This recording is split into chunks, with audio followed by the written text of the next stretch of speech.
afternoon, and welcome to the 2021 Draft Order Selection Show.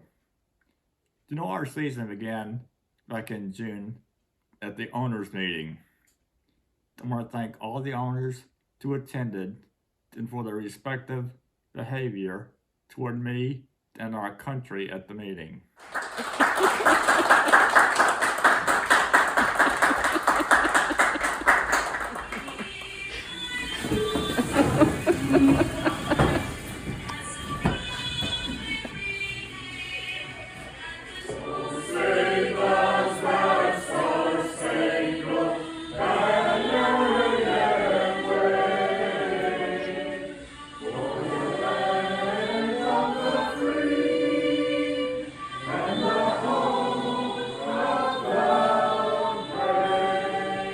It was nice to have all the owners' full and undivided attention, with only a few exceptions. Sitting next to my executive assistant, the BQMW data analyst, Michael, looks a bit bored. This upset the commissioner and brought out the fury. Sitting next to Michael, Maria is hidden from this camera angle. So if you look closely, you can see her leg kicking Michael. Billy, in the green shirt, is showing a lot of respect to the commissioner. But Arnold is not facing the commissioner. I'm sure his mentor forgot to tell him about the proper etiquette when seated at a table with the commissioner. Rebecca is partially hidden in this camera angle, but I'll assume she is showing adequate respect to the commissioner.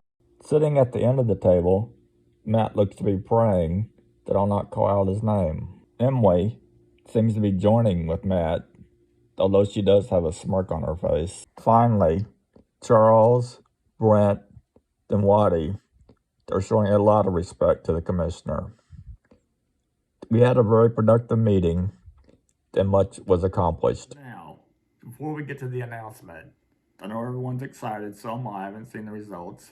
I have a few important dates I need you to remember. Draft date is Sunday, September 5th, 2021 at 8 p.m. Regular season games begin the following Thursday. The opening weekend games will be determined by the commissioner. However, I can announce that 3 of those matchups have already been determined. Week 1, we'll see the rematch of the 2020 championship game between Waddy and Russell. The rematch of the 2019 championship between Maria and Matt. The rematch the 2018 championship between BR and Emily. The other 3 games are still being determined. Weeks 2 through 12, there'll be a round robin where everyone plays each other once. Week 13 is rivalry week, and week 14 is the play-in week. Of course, they're determined by the commissioner. Weeks 15 through 17 are the playoffs. They will be determined by the selection committee. Okay, now I'll turn it over to our announcer. Drafting in first place from the extremely weak Akova division is Team Rivera. Drafting in second place from the extremely weak Akova division is Waddy Strickland. Drafting in fourth place from the extremely weak Akova division is Billy Strickland.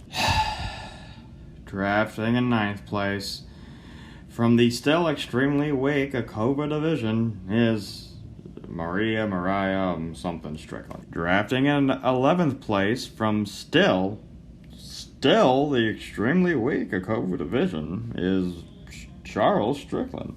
Drafting in 12th and last place from the extremely weak, the very weak, the so weak it's embarrassing weak Akova division, it's Team Ballard.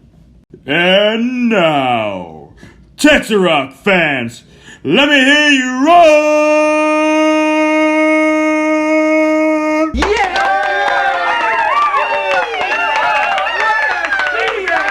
Drafting in third place from the extremely powerful Texas Rock Division is the most honorable commissioner, the most holy, the most almighty, the Russell Strickland. Drafting in fifth place from the extremely powerful Texas Rock Division, it's David Strickland. Drafting in sixth place from the extremely overwhelmingly powerful Texas Rock Division, it's the blondie herself, it's Emily Freeland. Drafting in seventh place from the extremely powerful Texas Rock Division, it's M-A-T-T, Matt Freeland.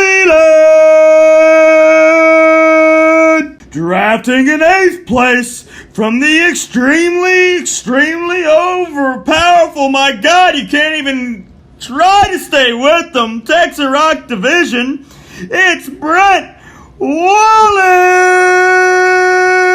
Drafting in 10th place from the extremely powerful Texas Rock Division is B-R-I-A-N,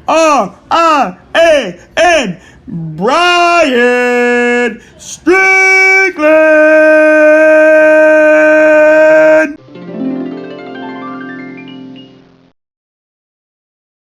Wow, that COVID claimed 3 of the top 4 spots in the draft. I'm trying to understand the thinking of the draft order selection committee. I know in years past, they would just take the prior year's results, then look at some head-to-head matchups, then drop it into a modified Monte Carlo analysis sequencer, push a button and pop out the order. Zero keepers changed all of that.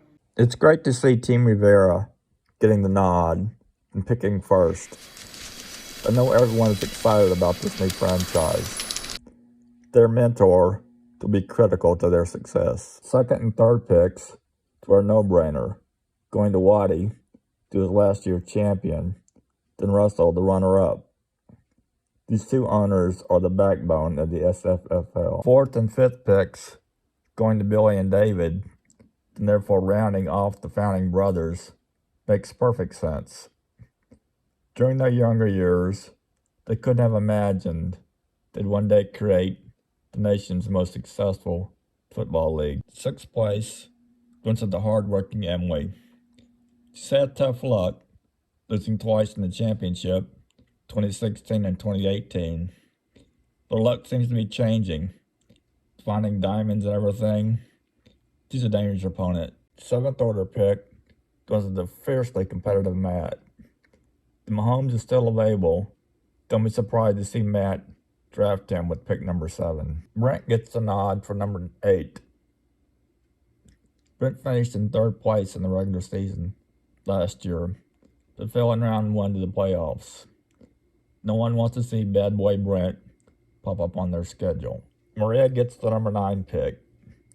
After the turmoil at the owners' meeting this summer, she only has her picnic planner to blame. Brian was awarded the number 10 pick.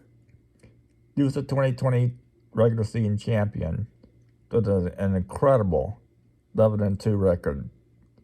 Unfortunately, he met his match in round 2 of the playoffs, losing to JTFM 71-119. Pick 11 was awarded to Charles. He won the week at COVID regular season to receive the first round bye last year. Not surprisingly, he lost his first game in the playoffs.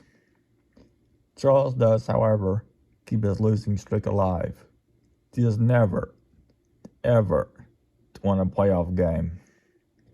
Sad. Very sad. That brings us to the last and final pick of the 2021 draft.